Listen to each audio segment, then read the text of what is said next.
Bonjour et bienvenue sur En tête à cœur ouvert, le podcast qui met en lumière des sensibilités d'horizons divers et variés avec des parcours que je trouve très inspirants. Nous aborderons avec mes invités les challenges auxquels ils ont dû faire face, les stratégies, les clés, l'impulsion qui leur ont permis de traverser ces périodes avec brio et panache et ainsi d'en révéler leur potentiel. Nous évoquerons développement personnel, leçons de vie, pour certaines et certains entrepreneuriat et petit bonus, mes invités nous dévoileront leur conception, leur définition de la réussite. Alors, préparez-vous à passer un moment savoureux en notre compagnie. Je vous souhaite une très belle écoute et merci infiniment d'être passé par ici. Alors, nous sommes en septembre, mais pour ceux qui verront cet épisode, ce sera en décalé. C'est nouvelle saison, nouvelle énergie. Je tenais, avant de entrer dans l'arène et de vous présenter mon invité, je tenais à exprimer ici toute ma gratitude, mon infinie reconnaissance à la vie, de me permettre de présenter, de proposer ce podcast dans des conditions les plus favorables et d'être ici à l'appart de la Villette et au studio de l'appart avec notre expert montage réalisateur ici présent, monsieur Iao, Arnaud Onana. Donc voilà. Alors, aujourd'hui, et comme toutes les fois, je suis très heureuse de recevoir cet invité qui est un entrepreneur, un réalisateur, scénariste, qui a réalisé des courts, longs métrages pour des événements sportifs, pour des clips vidéo, pour de la publicité. Donc, je suis très heureuse, très honorée de recevoir aujourd'hui Martin Hiernaut. Bonjour Martin. Bonjour Agnès. Alors, comment vas-tu ? Eh ben, écoute, super bien, c'est un vrai plaisir d'être là. Merci à toi pour ta confiance. Est-ce que tu souhaiterais soit ajouter quelque chose ou soit retirer de ce que j'ai fait de ta présentation ? Alors, je vais juste rectifier que j'ai jamais fait de long métrage encore. Ah, ok. C'est un but. J'ai fait des longs formats pour du sport automobile, mais c'est pas un long métrage. C'est-à-dire que je pense que j'étais sur du 50 minutes, 52.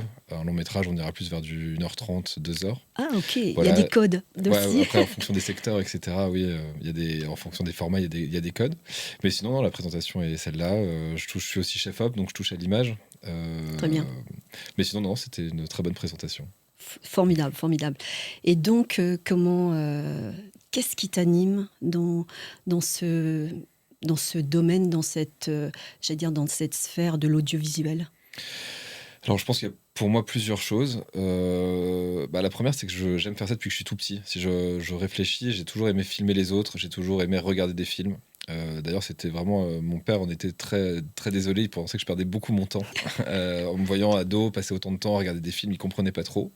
Et je m'étais fait cette réflexion il y a pas très longtemps. C'est qu'en fait, je le vois encore venir dans ma chambre et me dire mais qu'est-ce que tu fais à passer autant de temps à regarder des films ? Tu perds ton temps. Il y a d'autres choses à faire, etc. Et je me remercie de pas l'avoir écouté parce que je comprends qu'il comprenait pas. Mais aujourd'hui, moi, ma facilité dans mon boulot est aussi liée à toutes ces milliers d'heures que j'ai passées à regarder des films et un peu comme une éponge. Je me suis imprégné de tout ça et donc aujourd'hui quand je cherche un cadre, une lumière, inconsciemment je pense que ces milliers d'heures me permettent de facilement trouver le cadre qu'il me faut pour le propos que je veux raconter. Donc ça c'est un peu d'où je viens, c'est-à-dire que vraiment j'ai été bercé par l'image à travers donc tous les films que Tu j'ai t'es regardés. bercé tout seul. Je me suis bercé tout seul. J'ai une partie de ma famille qui est dans le théâtre et donc la comédie. Et j'ai toujours aimé le jeu. J'adore les histoires. Moi encore, enfin aujourd'hui, je vais avoir 37, enfin j'ai 37 ans. Je me raconte encore des histoires quand je vais dormir, enfin tout seul. Donc en fait, moi, C'est un exercice, en fait, mais quotidien, je et le fais, c'est spontanément. ouais, je le fais naturellement. C'est quelque chose que voilà, je veux pas je l'ai toujours fait.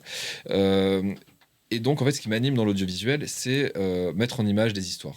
Que ce soit en pub, que ce soit en sport, dans la fiction, c'est créer de l'émotion et c'est plus fort que moi. J'ai toujours besoin, c'est-à-dire que si je ne travaille pas, je suis avec j'ai des milliers d'heures de vidéos, de potes, de gens. J'aime aussi raconter l'envers des décors. J'aime mettre en avant des professions. Enfin voilà, j'aime capturer des moments de vie. C'est ce qui m'anime. C'est ce qui t'anime. Et est-ce que tu as posé la question à ton père maintenant, enfin, est-ce que se pose cette question ou est-ce il se dit comment il a bien fait de faire autrement que ce que je suggérais en fait. Alors non, je vais pas poser la question, effectivement. Je pense qu'il comprend pas toujours trop ce que je fais.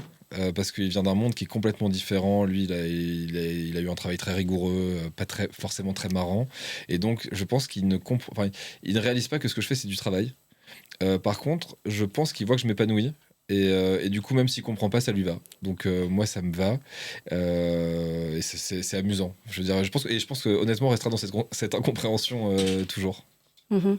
Et mais en fait, je pense que c'est la génération, enfin, c'est l'ère dans laquelle on se trouve où on décide d'arrêter ce qu'on faisait et on se tourne vers ce qui vraiment nous anime, ce qui nous porte et faire en sorte que le travail n'est plus un travail. Et on est tellement, j'allais dire, complètement là-dedans et que c'est comme c'est une part de notre identité en fait. Donc c'est ça permet de traverser, j'allais dire, les challenges. Justement, on va en parler. Mhm. Les challenges un peu plus, j'allais dire, avec un peu plus de facilité, si on peut dire ça comme ça. Et donc voilà. Et ici, dans mon podcast, il y a un petit rituel pour débuter.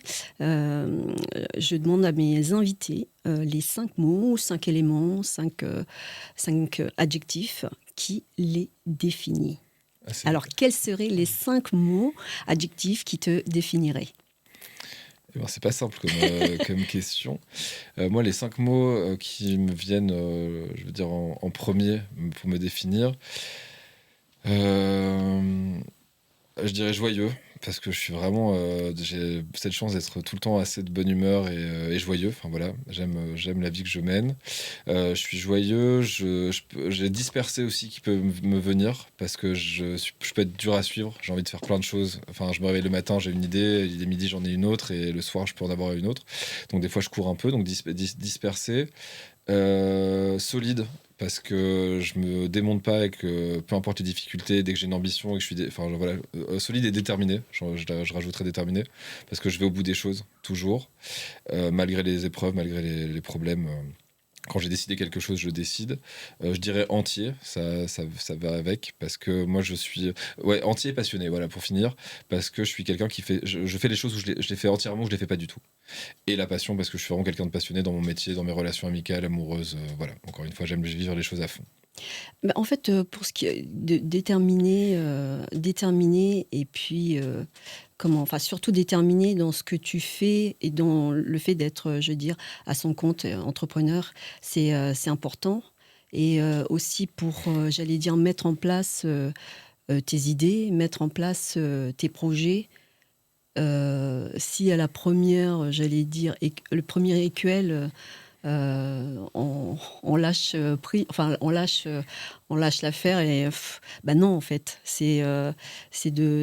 j'allais dire savoir prendre les choses en main et puis combien même par contre vents et marées aller en avance quand Ouais, on croit bien sûr. quand on croit à son projet en fait. Et il y a un truc qui est encore un peu particulier aussi dans ce secteur d'activité, qui est l'audiovisuel et donc la création de films ou de pubs, c'est que c'est un métier où ça prend énormément de temps, on s'en rend pas compte, mais entre le moment où par exemple, je vais prendre le cinéma, mais entre le moment où j'ai une idée d'écriture que j'écris mon scénario, l'idée où je trouve une boîte de production, où je trouve l'argent pour produire mon scénario, que je trouve l'endroit... En fait, il y a plus de raisons qu'un film ne se fasse pas qu'il se fasse. Tout Et à en fait, fait. les gens se rendent pas compte qu'il peut se passer 1 an, 2 ans, 3 ans entre l'émergence de l'idée et la réalisation et la sortie. Et des fois, personne ne regarde votre film. Et la plupart du temps. Enfin, je veux dire, moi, à mon niveau, la plupart du temps, voilà, c'est comme ça. Et c'est pas grave. Parce qu'en fait, moi, c'est pas le but. Bien sûr, évidemment, j'aimerais bien être reconnu dans le cinéma un jour, mais je me serais tellement éclaté à essayer de le faire que ça me va déjà. Par contre, je suis déterminé à aller au bout de mes projets quand je décide de faire un film ou un court-métrage, un moyen-métrage, je vais jusqu'au bout, que ce soit pour moi ou pour quelqu'un d'autre. Mhm. Donc ça, c'est un premier truc, c'est le temps qu'il y a entre le moment où on a l'idée et le moment où ça se concrétise. Et c'est pour ça que moi, presque 1 mois par an, je pars à la campagne et que je vais faire des travaux qui sont hyper manuels et hyper satisfaisants sur l'instant. C'est-à-dire que je vais monter des clôtures. Mon frère fait un festival de musique, donc on construit des scènes, etc. Et tu peux savoir à quel point ça me fait du bien. Mhm. Parce que je passe d'un moment où... moi, les meilleurs moments de mon année, c'est les tournages. Mais en fait, si je regarde sur toute l'année, j'ai beaucoup plus de temps où je suis chez moi tout seul à faire des devis, monter des dossiers, faire des notes d'intention que j'envoie, des coups de téléphone, des réunions, qui en plus la plupart du temps n'aboutissent à rien. Mais c'est des choses qui sont nécessaires ou même, C'est obligatoire. j'allais dire presque, ouais. C'est Ça obligatoire. fait partie du jeu. Ça fait partie du jeu, Mm. mais c'est ça qui, en tout cas moi, avec ma personnalité, me prend le plus d'énergie. Mais ça me va parce que après il y a les tournages, il y a tous ces moments où moi je suis comme un enfant sur un tournage. Mm. Mais c'est pour ça que je voulais te parler de ça, de te dire que 1 mois par an, j'ai quand même besoin d'aller faire un métier, d'aller faire quelque chose Et des où activités. j'ai une satisfaction immédiate. C'est-à-dire qu'une clôture, quand tu la montes, bah tu commences le matin, il y a rien, et à la fin de la journée, elle est là. Ou quand tu construis une scène de musique, au début de la journée, elle est pas là, et puis 3 jours plus tard, elle est là. C'est une satisfaction que j'ai de façon immédiate, que j'ai pas forcément dans mon boulot à ce moment-là, quoi. Bah, c'est le côté de faire des choses manuelles et en fait qui te permettent de laisser un peu le mental, j'allais dire, un peu en vacances, de le mettre en vacances en fait j'allais dire, d'être sur l'instant T, l'instant présent en fait. Oui, c'est ça. Et Être ancré, parce qu'il y a des projets, enfin là tu vois, moi j'ai un scénario que j'ai écrit il y a 5 ans, j'ai eu 3 boîtes de prod, elles se sont soit effondrées, soit ça s'est pas fait. Ça fait 5 ans. Là, je me suis dit, cette année, c'est l'année où je le réalise. Alors, quand je dis je le réalise, c'est que il faut que cette année, avant juin de cette année, je sache que ce sera tourné. Donc, je suis en train de mettre tout en place. Et tous les jours, je me réveille avec cette idée en tête. Je sais que je vais y arriver. Comment, je sais pas encore, mais je vais y arriver. Et pourtant, c'est complètement immatériel. Tu vois, c'est un boulot. Je sais pas, quand tu fais de la vente, tu rencontres des gens, tu sais que tu vas avoir des refus, mais tu vas aussi arriver à en convaincre. Moi, ça reste très flou. C'est-à-dire que même si je me démène comme un lion tous les jours, bah, c'est pas sûr que j'y arrive. Pourtant, je vais le faire. Et ça va pas changer que j'y arrive ou que j'y arrive pas, ça va pas changer la face du monde. Mais en tout cas, moi, ça m'amuse d'entreprendre ça, de me dire que c'est des chimères, mais c'est des chimères avec lesquelles tu vis bien. Je vis bien. Voilà, exactement. Et il y a un côté aussi, j'allais dire, patience en fait, patience du jardinier, quelque part. Dans le sens où dès que tu plantes ta graine, bah, c'est pas demain que tu as les fruits, quoi. Donc, c'est un peu cette, j'allais dire, métaphore. Et oui, beaucoup de patience. Et puis, le fait d'être dispersé, est-ce que tu as des tips, des clés pour revenir un peu, remettre tout en centre parce moi, que c'est vrai que c'est le sport. C'était vraiment le sport. Moi, je suis quelqu'un d'un peu hyperactif. Et du coup, pendant très longtemps, et ça m'a, je pense, causé du tort, entre guillemets, mais je regrette pas du tout. Moi, dans ma vingtaine, j'ai beaucoup fait la fête, énormément, et début de ma trentaine aussi, parce que ça me canalisait. C'est étrange, mais ça me permettait de me déconnecter. Mais du coup, j'étais dispersé, et puis j'étais fatigué. Donc, ça me demandait beaucoup d'énergie. hein. Et donc, je me rendais pas compte que j'avançais que très faiblement, d'une certaine façon. Et puis j'en ai pris conscience au fur et à mesure, et donc en travaillant dans le monde de la nuit, où là par contre c'était devenu un boulot, enfin le plaisir était devenu un boulot, et que je n'allais plus en soirée pour m'amuser, mais plus pour bosser. Et là je me suis dit c'est trop, enfin j'ai compris que c'était un peu un déclic chez moi, et je me suis mis vraiment, enfin j'étais déjà sportif, mais je me suis mis vraiment à fond au sport, et le sport me canalise. C'est-à-dire que moi ma routine, tu vois, j'ai une routine, je suis très routinier bizarrement. Mais c'est important pour pour déjà, c'est une forme de planification. Après, ça se répercute sur les projets que tu veux mener à terme ou pas, mais à terme dans le sens où, comme tu dis, tu peux avoir un projet et au final, ça ne se fait pas parce que pour X et X raisons, mais au final, avoir un projet et te dire, voilà, c'est comme ça, comme ça. Et donc, ça permet de canaliser les choses, de se dire, voilà, j'ai ça à faire, et puis quelque part aussi d'alléger un peu aussi le mental. Ouais, et surtout qu'en fait, moi, je peux jamais avoir qu'un projet. C'est-à-dire que je peux avoir un projet de fond, mais après, je vais avoir des propositions pour faire des pubs, d'être en assistant, en chef-op, en réal, chapeauter d'autres projets. Donc en fait, j'ai pas une routine. Enfin, j'ai ma routine à moi, Mm. mais comme je suis souvent en déplacement, déjà, ça aussi, moi, le fait d'avoir une routine au quotidien quand je suis chez moi et m'ancrer chez moi est hyper important. Parce que la plupart, je veux dire, presque l'année dernière, 60% de l'année, j'étais pas chez moi. J'étais dans des trains, dans des avions, dans d'autres endroits à faire autre chose. Et ça, c'est un peu compliqué. Quand tu veux suivre un projet perso, c'est compliqué. Et du coup, c'est vrai que la routine que je m'impose quand je rentre, en fait, mon appartement à Paris, c'est un peu mon sanctuaire. C'est-à-dire Oui. que quand je passe la porte de cet endroit, je rentre dans cette routine. Et pour en revenir au sport, où moi je me lève très tôt, je me lève vers 6 heures du matin. Souvent, je bosse à ce moment-là, dans de l'écriture, dans des trucs qui me demandent beaucoup d'énergie. Tu es plus, à ce moment-là, plus, j'allais dire, productif, Ah ouais, comme de on dit. ouf. De Mhm. ouf. Moi, c'est le matin. C'est important de savoir quels sont Ah, moi, les après 14 moments. heures, tu me perds. Enfin, je veux dire, non, mais Faut surtout que. manger. Là, c'est c'est Moi, je mange digestion. pas. Ah, Et... non, non, moi, c'est vraiment, j'ai besoin, moi, c'est le matin. Mhm. Donc, tout ce qui me prend beaucoup d'énergie, écriture, mais administratif, hein, je déteste Oui. l'administratif, donc ça me demande beaucoup d'énergie. Donc, voilà. Je pense qu'on est un peu tous dans ce truc-là, Ouais. dans cette team-là. Donc, du coup, moi, je fais ça le matin. Et tu vois, je vais bosser jusque 9-10 heures. Et là, je sens que je commence à décrocher. Donc, je pars au sport. Et là, je me fais 1 heure et demie de sport intense. Mm. Je rentre, je prends une douche. Et là, je rebosse. Et je bosse souvent jusque 13 heures, 13h30, 14 heures. Et là, je mange. Et à partir de là, je fais des choses beaucoup plus légères. Soit j'ai rien à faire, ce qui est rare, mais ça m'arrive. Mm. Et là, je vais vraiment rien faire, débrancher, regarder des films, enfin, tu vois, des Mm. séries. Et si pas, c'est là où je vais commencer à prendre des rendez-vous. Parce que les rendez-vous, en fait, la plupart du temps, ça n'a pas besoin d'être à 200% je suis toujours à 100% de ce que je fais, mais ça me demande pas beaucoup d'énergie D'énergie, d'être en ouais. réunion ou Mm. d'être dans des rendez-vous. Donc voilà, moi, c'est un peu ma routine. Et puis, je me couche un peu tôt. Je suis devenu un peu chiant, quoi. Non, non, non. Mais après, le truc, c'est que quand tu sais ce que tu as mis, moi j'aime bien évoquer cette image du GPS. Dès lors où tu as mis ta destination, après tu peux avoir des itinéraires bis, machin, mais tu sais qu'au final, il y a cette destination, Oui, tu vois, clairement.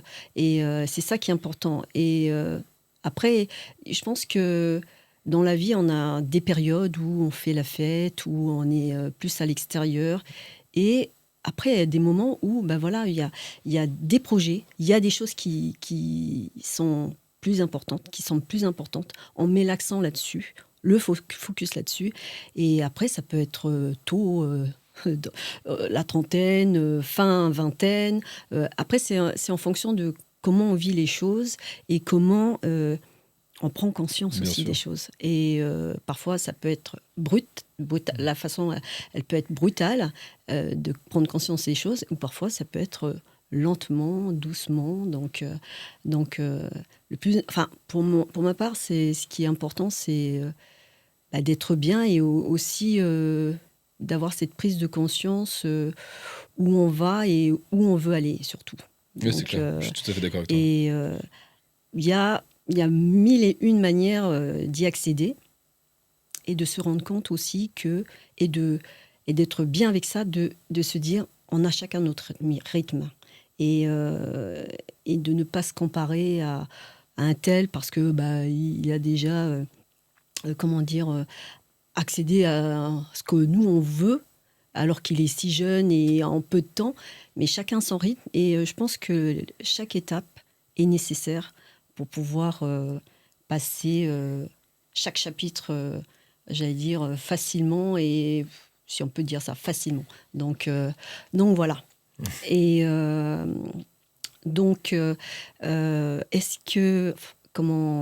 Est-ce que tu souhaiterais ici, on va rebondir sur les challenges du coup, euh, nous, nous exposer un ou des challenges qui t'ont permis de tirer des clés pour traverser un peu le quotidien ou la vie avec Après, un peu plus de clarté. qu'est-ce que tu entends comme par challenge? Challenge, ça peut être pro, ça peut être, j'allais dire, Tu veux dire vie privée. Des challenges dans le sens où des choses qui t'ont mis un peu en difficulté, qui t'ont challengé, qui t'ont parfois mis peut-être sur le côté de la route, à dire punaise, Ah oui, tu vois, ouais. comment je fais là Comment je m'en sors? Comment je m'en sors voilà, ces challenges-là qui t'ont permis de sortir, d'en tirer un ou des clés pour traverser la vie un peu plus, avec un peu plus de clarté, Ouais, un peu plus de sérénité. ouais, je vois. Du coup, Si tu as non comme mais ça vite j'en en ai tête. un qui me vient là. Quand j'ai repris, parce que moi j'ai plusieurs casquettes et plusieurs carrières différentes dans des domaines différents. Mais du coup j'avais repris des études pour devenir réal. Et c'est vrai que quand j'ai fait mes études de réal, naïvement, je pensais qu'en finissant mes études, j'allais me débrouiller, que la vie allait faire que j'allais avoir du boulot en tant que réal et que voilà, aujourd'hui je serais sur des longs métrages. Voilà, ce qui n'est pas du tout le cas et que c'est pas du tout la. Non, Pas mais... pour non, l'instant. pas pour l'instant, mais quand je dis pas du tout le cas, c'est pas un problème parce que j'ai continué à y travailler, mais dans le sens où le Martin que j'étais il y a 5 ans n'est pas du tout le même que celui d'aujourd'hui. Et aujourd'hui, j'ai une vision beaucoup plus claire des enjeux de ce métier, du temps que ça peut prendre. Voilà, de tout ce que ça demande.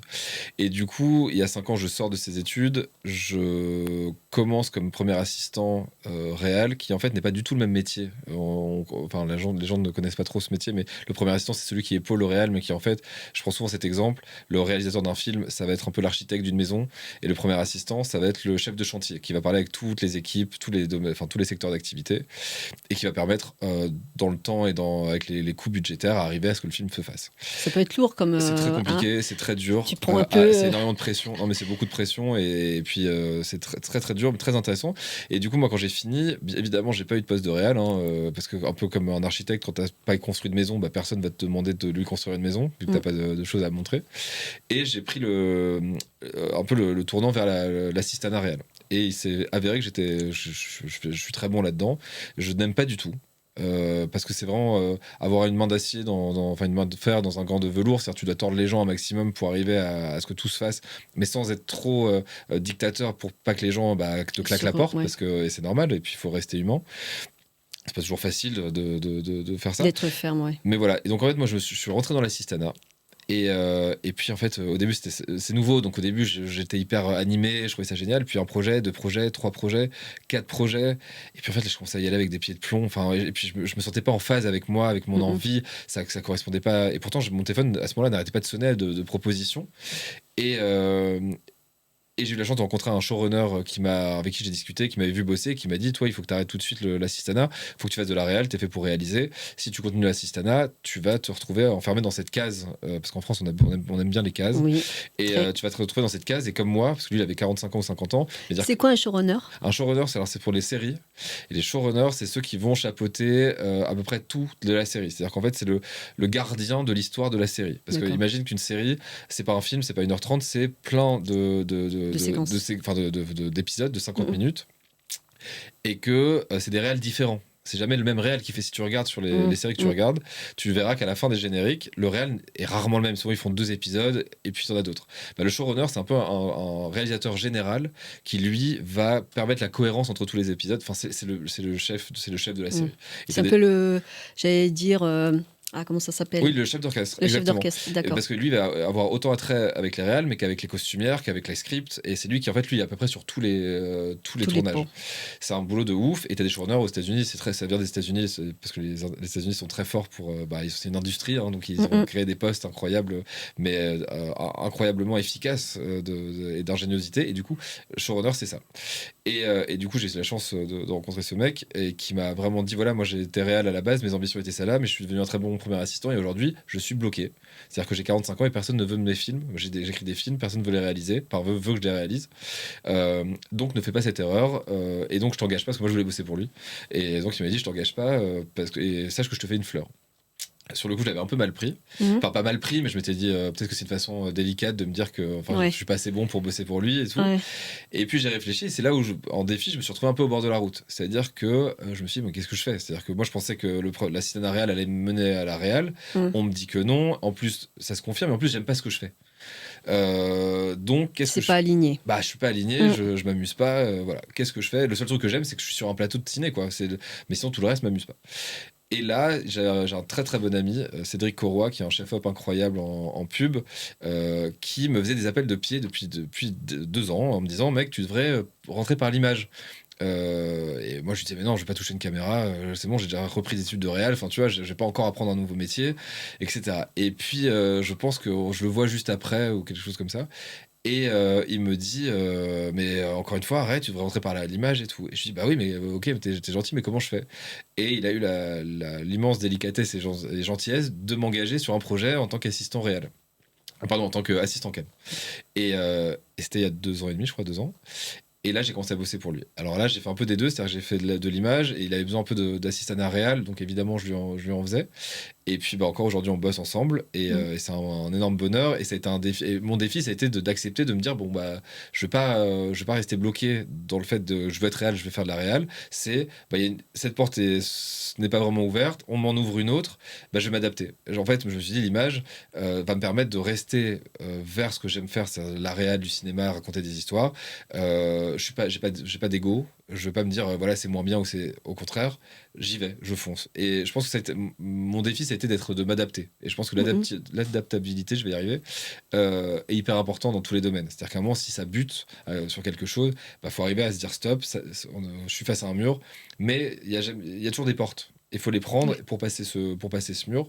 Et voilà, mon défi, ça a été ça, c'était de me poser 2 secondes et de me dire allez, tant pis, je lâche un peu la Mm, réal, mm. je pars sur l'image. Et aujourd'hui, mais j'en suis ravi parce que je m'éclate Enfin, j'ai appris un nombre de choses incroyables en 2 ans et j'adore l'image. Et en fait, c'est comment dire, c'est hyper intéressant pour moi parce que le côté image m'apporte énormément en tant que réalisateur. Et faire de l'image, bah, enfin, le fait d'être réel apporte aussi énormément dans mes moves de cam et tout. Donc, c'est un cercle hyper vertueux pour moi. D'accord. Et euh, c'est le fait de t'être posé et te dire euh, là il va falloir changer de cap. Comment ça c'est venu? Parce que comme tu dis, il peut y avoir l'ego. Comment te poser des questions, mais ouais, pourquoi il veut pas, mais réellement pourquoi? Enfin, on peut s'accrocher à, tu vois, quand n'a pas forcément, j'allais dire, ce qu'on veut, on peut se poser les mauvaises questions. Et qu'est-ce qui a été, en fait, le déclic qui t'a permis j'allais dire, balancer vers ce côté adaptation?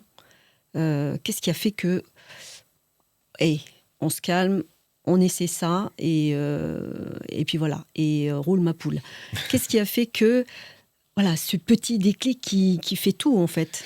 Ouais, je crois que c'est mon amour pour ce que je fais. C'est-à-dire que, en fait, je me vois pas faire autre chose que d'être sur un plateau de cinéma ou de pub.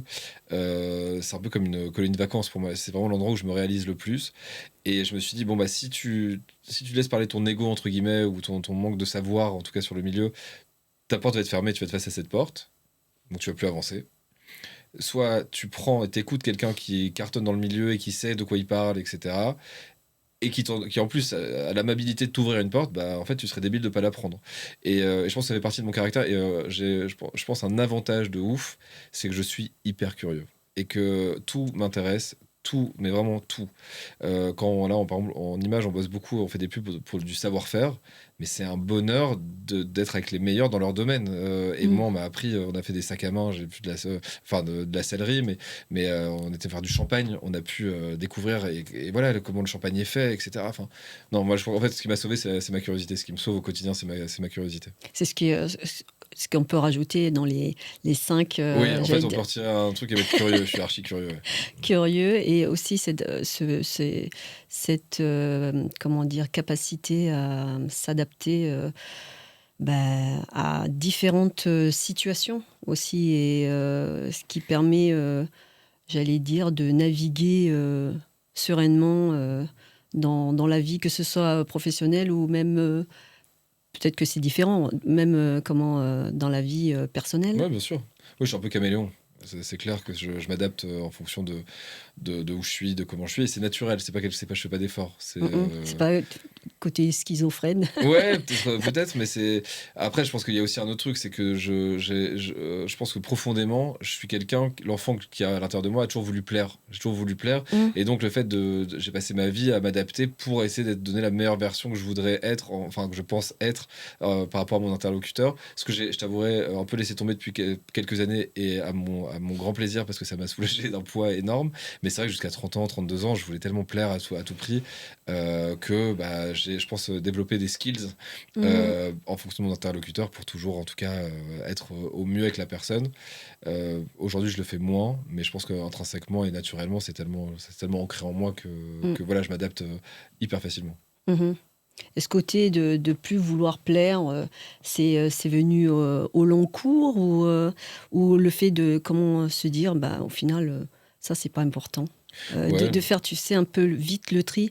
Plus on avance, on se dit, bah, les priorités changent. Donc, après, si ça ne convient pas à telle ou telle personne, bah, c'est pareil. vaille, quoi. Ouais, ouais, bah, je pense que c'est arrivé quand j'ai commencé. C'est arrivé quand j'ai décidé de bosser dans ce que j'aimais, premièrement. Ça m'a aidé de ouf. C'est-à-dire que vraiment, d'arrêter de penser, de réfléchir à voilà, comment je pourrais être le meilleur, etc. Enfin, voilà, et juste faire. Déjà, arrêter de Mm. penser et de faire. Ça a été un premier déclic. Et le deuxième, je pense que c'est lié. C'est le fait, j'ai toujours eu l'impression que mes parents auraient voulu que je fasse ceci ou cela. Et du coup, pendant très longtemps, j'ai essayé de faire ceci ou cela, sans leur dire et j'y arrivais pas parce que ça m'amusait pas du tout. Mm. Et en fait, le fait de faire ce que j'aime et de voir que ils étaient contents parce qu'ils me voyaient en fait heureux, bah, ça m'a projeté dans le fait de me dire, bon, en fait, voilà, j'ai appris à m'aimer. Enfin, en fait, en gros, je pense que j'ai appris à m'aimer et à me dire, bah écoute, ce que tu fais suffit. Et fais-le bien, et fais-le pour toi. Et puis le reste, que tes parents, que tes proches, que les gens qui te connaissent pas aiment ou aiment pas, et ben c'est pareil. Et ça va, quoi. C'est Mm, très mm. bien. Moi, je trouve formidable d'arriver à comment parce que ce sont les premières personnes, nos parents, les premières personnes à qui on veut Bien plaire, sûr. on veut se conforter et en fait de se dire ok, j'ai ça en fait, j'ai envie de leur plaire, mais je veux aller vers le comment on appelle ça, le lieu où je m'épanouis, où je m'épanouis, où je trouve que je trouve fun en fait. Ouais, bien sûr. Et je trouve ça, j'allais dire, au long cours, parce que je pense que c'est pas simple hein, en termes de cheminement, en termes de, j'allais dire, de, de chemin et tout ça. Je pense que ça n'a pas été simple, mais je trouve ça formidable de se dire, d'avoir ce côté, voilà, j'ai envie de leur plaire, mais je continue quand même dans ce qui me plaît et vaille que vaille, et ils verront que Plus ça ira. mon bonheur, bah, ce sera, les éclaboussera en fait. Non, Et et en plus, enfin, c'est pas parce que c'est nos parents, enfin, que c'est ton père ou que c'est ta mère, que t'es câblé pareil.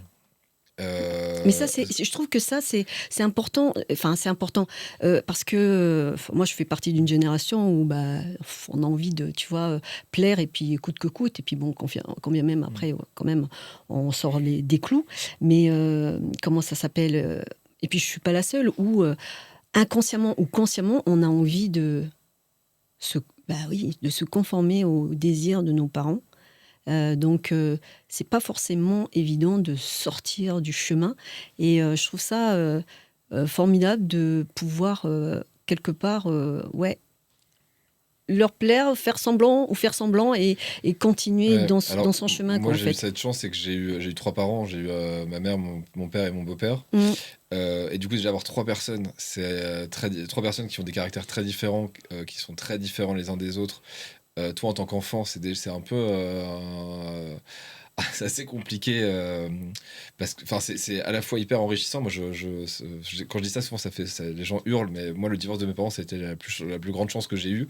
Je Euh, pense que certains, ceux qui sont enfants de divorcés, vont se rallier à toi, je Ouais, pense, possible, parce que mais c'est je veux dire, moi, important. c'est vraiment mon expérience personnelle et Mm. j'ai eu beaucoup de chance parce qu'en fait, avoir trois éducations différentes, ça a été compliqué et en même temps, ça a été hyper enrichissant. Ça m'a permis, je pense, plus facilement de sortir aussi des sentiers battus et de dire à un moment, bon, bah, en fait, quand t'as des parents qui sont ensemble et qui ils font un peu bloc, ils font front, alors que quand il y en a trois, bah souvent tu vois qu'il y a des failles. Mm. Et donc à un moment, tu comprends Ouais. que tes parents, bah, ils ne sont pas forcément câblés comme eux, et que certains te disent cela. Moi, j'ai mis du temps à me dire que ma mère ou mon père ou mon beau-père ne me disaient pas la vérité. Enfin, quand je dis la vérité, c'était sa vérité, Oui, c'était voilà. ses envies. Mais moi, pour moi, quand t'es enfant, tu prends ça comme si c'était la vérité suprême, etc. Ah Donc oui, moi, mon père, toujours, toujours. par mon père, par exemple, qui a eu un travail très strict, très carré, bah, lui, je comprends qu'il n'ait vu que ça. Lui, c'était des horaires de bureau. euh, et donc moi, pour te donner Et une ça le anecdote, sécurisait. ça le sécurisait de ouf. Et puis, Inconsciemment, il a très inconsciemment. bien bossé dans ce qu'il a fait, etc. Mais Mm. moi, pour me punir, entre guillemets, quand j'avais 20 ans ou 19 ans, j'ai voulu faire sciences politiques à la fac. J'avais oublié qu'il y avait sciences dans sciences politiques, mais avec la politique qui m'intéressait. C'était un échec cuisant. J'ai fait un semestre. Et puis lui, il l'a très mal. Enfin, je pense qu'il a pas. Je dirais pas Comme qu'il une l'a mal pris. trahison un peu, Non, non? non, mais il s'est dit. Il a dû. Enfin, je sais pas ce qu'il s'est dit, mais en tout cas, il m'a dit en janvier, quand j'ai tout raté, il m'a dit bah, écoute, en tout cas, ne pense pas que tu vas être pendant 6 mois en vacances. Et là, je me suis dit, bon, je ne m'attendais pas enfin, tu vois, à être en vacances, mais et il dit, bah, du coup, à partir de lundi, tu commences à bosser au bureau chez moi. Bah, je lui ai dit, en bon soldat, je lui ai dit, évidemment, ça a été la pire période de toute ma vie. C'est-à-dire que, tu vois, je vais comparer ça quand j'étais plus jeune, j'ai fait de la boxe en compétition, un peu.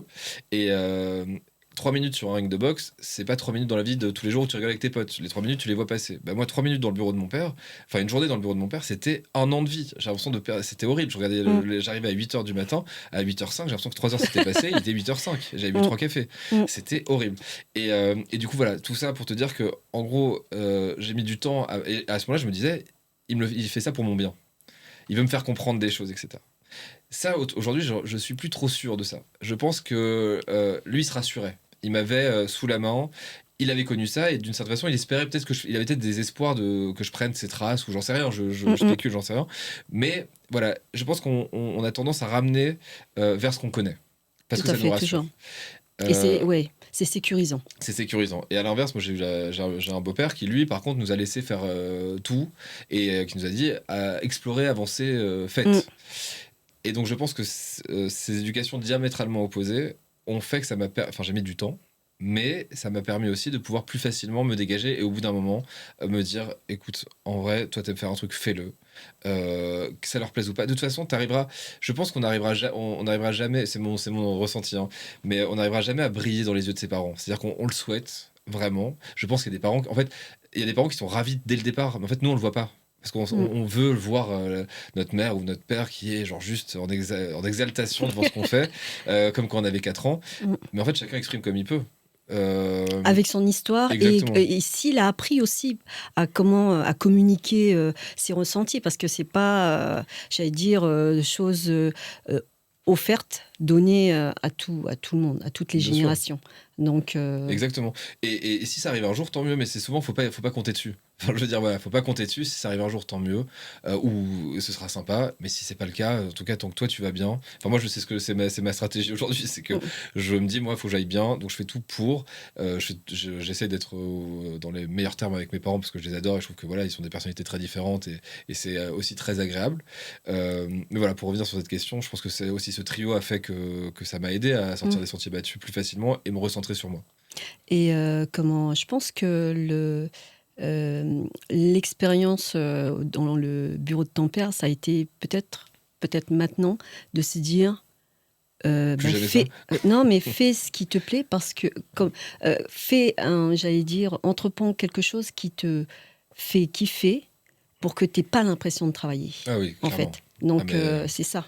bah, ça a été une période, je m'en suis pas rendu compte sur le coup, mais ça a été mon guide pour les nuls. C'est-à-dire, enfin, tu vois, ce bouquin qui Mm. t'explique tout ce qu'il faut pas faire, pour moi, c'était pareil. Ça a été, quand je repense, et ça m'arrive d'y repenser, je me dis, mais putain, je pourrais plus.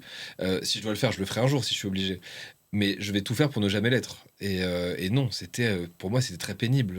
Je suis quelqu'un d'hyperactif. Alors, tu m'imagines derrière un bureau, devant un ordinateur Oui. pendant 7 heures par jour, où tu fais exactement la. Moi, j'avais une tâche en plus hyper routinière. C'était la même, moi j'adore, je suis curieux. Donc autant te dire que quand tu as compris en une journée et demie ce qui va être le reste de ton année, moi c'était une dépression Sans nom. sans nom. Donc oui, oui, non, aujourd'hui, et puis moi ça m'arrive d'être dans un train ou dans un avion aujourd'hui et de rigoler tout seul parce que je me dis, putain, j'ai trop de chance. Mm. Là, je suis en train de partir sur un tournage. Je pensais, il y a 15 ans, tu m'aurais dit que je serais payé pour faire ce que je fais. J'y croyais pas. Et avant, il y a 20 ans, enfin, il y a un peu moins de 20 ans, j'étais dans un bureau chez mon père à 17 ans, enfin à 18 ans, en train Mm. De de compter les mourir, quoi. mouches. De mourir, quoi. De mourir intérieurement, en tout cas. Je rentrais, je crois que ça se finissait à 17h. Ça m'arrivait à 17h30 de rentrer. Bah, je vivais chez mon père à l'époque, de rentrer chez mon père et de m'endormir. Mm. Tellement moi, j'avais lutté contre moi-même, je me Ouais. rendais pas compte, mais à quel point mon cerveau se battait contre l'ennui, quoi. Mm. C'était horrible.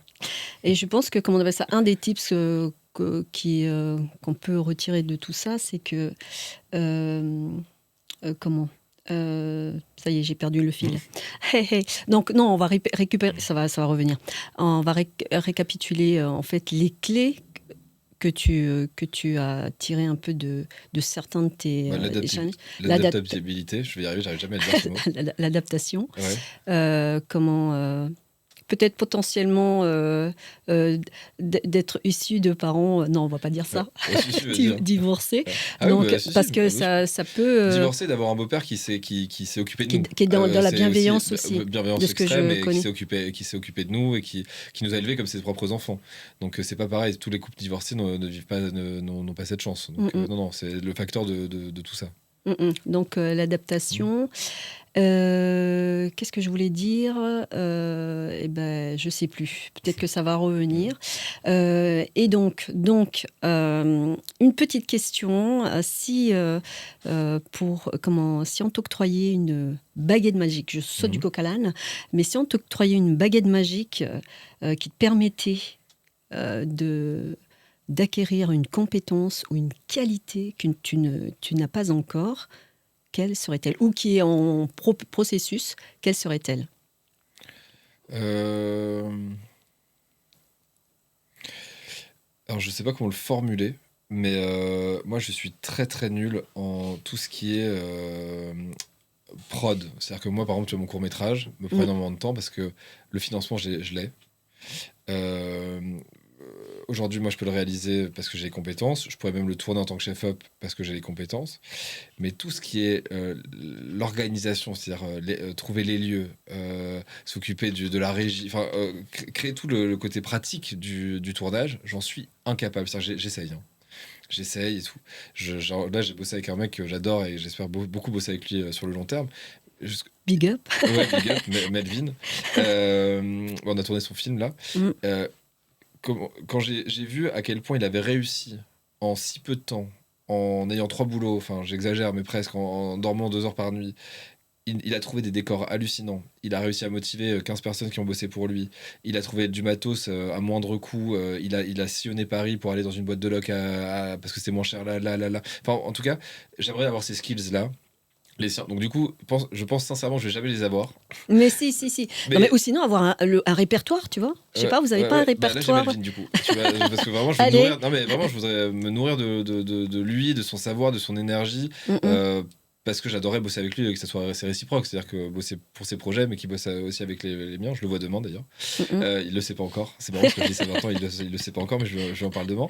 Mais voilà, je pense que s'entourer, tu vois, c'est un truc important, c'est savoir s'entourer. On sait pas tout faire. Moi pareil, jeune, on m'a fait croire un peu qu'il fallait savoir tout faire. Et c'est faux. En fait, il faut savoir faire une chose bien et savoir s'entourer avec les bonnes personnes qui savent aussi faire une chose bien. Et je pense que les plus grands de ce monde, dans tous les domaines, c'est ce qu'ils font. C'est impossible de tout faire. Ouais, et c'est ce que disait en fait, qui était une de ces clés, une de mes précédentes invitées, c'était de savoir s'entourer, d'avoir un beau réseau, que ce soit réseau affectif pour te permettre d'aller vers tes projets aussi, d'être là en backup et tout ça. Mais c'est une force, c'est une clé qui peut te sortir. De chez toi, sincèrement de chez toi. C'est-à-dire que tu peux être le meilleur dans ce que tu fais. Si tu sais pas t'entourer, tu le fais chez toi. La plupart du temps, mais moi en tout cas dans mon secteur d'activité, je le vois autour de moi, je vois des gens qui ont ce don de s'entourer et qui ont réussi à faire des choses incroyables parce qu'ils savent motiver, savent s'entourer et puis tout est plus fluide. Plus tu prends de la charge sur toi, plus c'est compliqué de tenir la distance aussi. Plus tu veux faire, bah oui tu peux y arriver, mais c'est un peu comme si tu faisais une course avec du poids. Plus tu mets du poids sur toi, plus ta course va être... Tout à fait. Ça c'est intéressant comme image et en fait savoir déléguer, c'est une une des choses. Dès lors où ça prend de l'ampleur, faut savoir déléguer et Et quelque faire part aussi confiance. lâcher Ouais. prise. Voilà, lâcher prise donc voilà. Et qu'est-ce que je voulais dire d'autre? Donc oui, nouvelle saison, un nouveau rituel qui m'a été soufflé par donc cet invité-là. Et tu vas inaugurer Ah bah, ce nouveau rituel. Donc il y a des petites questions dans cette petite boîte. Et tu vas piocher une question et, alors, si tu le veux bien, Oula, c'était répondre, moi. Attends, c'est une. Ouais, parfait. Alors, répondre est-ce que c'est. à cette question. Alors, bon. Si tu avais la possibilité de revoir pendant 24 heures une personne qui n'est plus de ce monde, qui serait-elle et pourquoi? Ça, c'est marrant comme question. Parce que moi, j'ai un rapport avec la mort qui est un peu particulier. Quand je dis particulier, c'est que je suis un peu comme un enfant. Tu sais, quand les enfants, les petits, quand ils sortent du champ de vision, quand quelqu'un sort de son champ de vision, il Mm, mm, disparaît. Il n'existe plus, c'est-à-dire mm. il l'a oublié. Euh, Moi, j'ai la mémoire de tous les gens que j'ai perdus. Mais c'est vrai Et qu'au les quotidien, souvenirs et les tout ça? souvenirs, je les ai, mais en fait, je les porte pas au quotidien. C'est-à-dire qu'il faut qu'on en parle pour. Donc, en fait, je te Pour te dirais. créer Ouais, l'émotion et donc ouais. je te dirais, en fait, personne, tu vois, si j'étais honnête, parce qu'en fait, j'ai adoré les moments que j'ai vécu avec eux et qui ont existé, qui ont été. Et je suis pas sûr que je voudrais revivre d'autres moments, parce qu'en fait, c'est la vie, c'est comme ça. Mais si je veux jouer le jeu. Euh, je crois que ça serait ma tante. Ça serait ma tante avec qui j'ai pas passé assez de temps. C'est-à-dire que, enfin, j'ai pas passé. La vie a fait que, tu vois, elle est morte assez jeune. Et, euh, et du coup, tu penses que tu vois, Mm. j'aurais eu tout le temps de. Mais c'était quelqu'un qui, moi, je pense, m'aurait fait beaucoup du. Aujourd'hui, en fait, si elle avait été en vie aujourd'hui, sur ces 5 dernières années, c'est une comédienne incroyable et tout. Ça m'aurait fait beaucoup de bien de pouvoir échanger avec elle sur les difficultés que je rencontre, sur ce qu'elle a vécu, etc. Et je pense qu'on se serait bien marré. Ouais, ce serait ma tante. Mais pendant qu'elle était encore présente, tu l'as côtoyée. Bah, pas trop, enfin peu, parce que moi, en fait, alors pareil, parents divorcés, et c'est pas étonnant que je fasse ce métier aussi, dans le sens, dans les voyages. Moi, j'ai toujours été un peu à droite à gauche et je suis toujours en mouvement.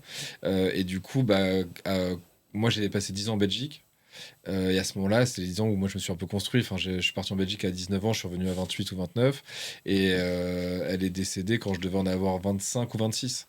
Donc, je l'ai connue petit. Donc, j'ai des Mhm. très bons souvenirs petits, mais tu sais, quand t'es enfant, c'est pas pareil. Non, c'est sûr. Et j'ai quelques souvenirs jeune homme, quoi, tu vois, Mm, dans mm. des repas, mais comme elle était jeune et en bonne santé, moi je m'attendais pas à ce que. Donc je me Qu'elle disais, on a s'en le aille. temps, on verra bien, quoi.